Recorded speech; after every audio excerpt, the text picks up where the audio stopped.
In this lesson, we're going to be talking about penetration goals. So, as with any activity or endeavor, it's useful to have goals set. You should have goals so that you can figure out whether you accomplished everything that you wanted to and how well you may have done. So the types of goals that we're looking for when it comes to penetration testing or ethical hacking or those sorts of activities really depends on the needs of your target. If your target is looking for just a check mark, for example, they're audited on a regular basis for compliance or regulatory reasons, and they're really just looking for a check mark on a sheet of paper and they're not really going to do anything with the results, the goals you would have from that activity are probably going to be very different than the goals you would have from an activity where you've been engaged to be part of a red team and they want to see how deeply you can get into the organization without being spotted by the operational folks. So those are two very different scenarios where you would have two very different sets of goals, which isn't to say you should skimp on the first activity or do just a partial job, but the level of effort that you're going to put into and the types of things that you're going to do between those two sets of engagements is probably going to be a little different. It's important to note that malicious attackers will have specific goals. And our goals are going to be dependent on the needs of your target. If your target doesn't particularly care about one aspect of the type of activity you would normally go through in your methodology, that's part of your methodology, then you would probably drop that because it's not worth your time. That's not what they're paying for because they don't particularly care about that for a variety of reasons. Maybe they already know about it and they're involved in getting it fixed, so they're really interested in seeing you focus your time on some different things. So your target is going to have a set of needs, and you should build your scope and your activities around what those needs are. It's just good business practice. So a malicious attacker is going to be looking for things like persistent access and control. So when we're talking about access, we're talking about were you able to break in? In other words, can you get shell access where you can be typing commands? Can you get desktop access in the case of a graphical interface?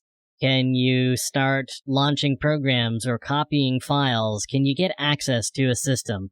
How easy was it to get access? Is it something that only a real expert with years and years and years of experience is going to be able to accomplish? Or is it something that a 12-year-old kid sitting in his parents' basement is going to be able to do? Can you repeat the activities that you performed to get the access that you did? Is it something that was just a fluke? Did it only happen once? Or can you continue to repeat it? And importantly, how were you able to get access? All of these are going to be interesting pieces of information for your target or the organization that has engaged you to perform these tasks. They're going to want to know, were you able to break in? In other words, is there something that we need to fix? How easy was it? Can you repeat it? Which goes back to the, do they really need to fix it or not? And finally, how, so they know what it is that they need to fix. In addition to access, sometimes you're just looking for information, and there are different ways of getting information aside from actually being on the system itself. You can gather usernames and passwords. You can gather information about other systems. For example, in the case of a web application, either the web server or the web application server may have a configuration file sitting around somewhere that's got the information about how to log into the database system. Otherwise, the application can't actually get access to the data that's stored in the database. So somewhere that's got to be kept. If you're able to find that, then that's really useful information. So credentials for other systems, really important, really useful to have. Also, credit card numbers or personally identifiable information. Malicious attackers are going to be going after those sorts of things, so your target probably wants to know whether you could find them as well, since that's going to be one of the goals of somebody who's really determined and really going after them. So they need to know whether that information is available so they know that they need to do a better job of protecting it. So let's talk about persistent access. We've already talked about access. What's the difference with persistent access? Persistent access has to do with, can you get back in? Are you always able to get back into the system when you want to or when you need to? Can you log in anytime you want? Sometimes that isn't about continuing to come in through the same channel that you were able to get in the first time. Sometimes what you need to do is you need to install a backdoor.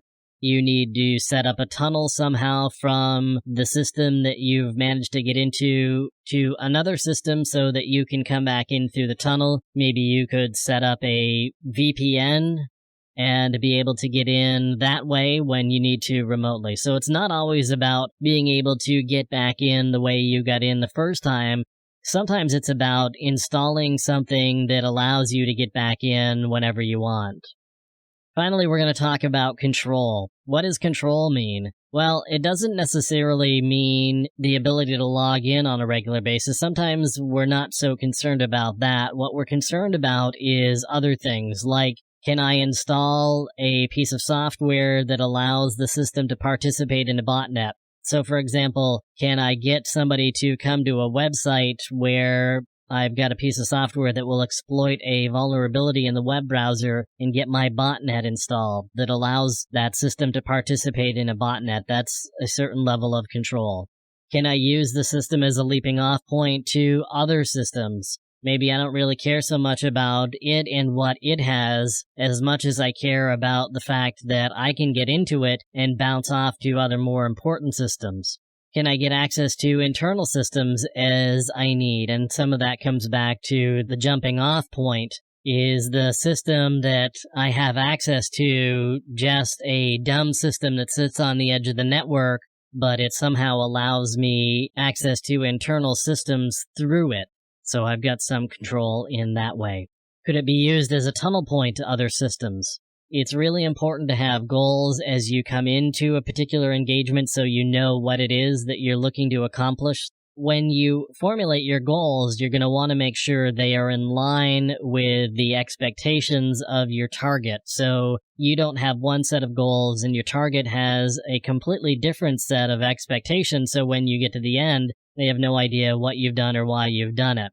You want to make sure that you're in line with your target when you formulate your goals and you go forward.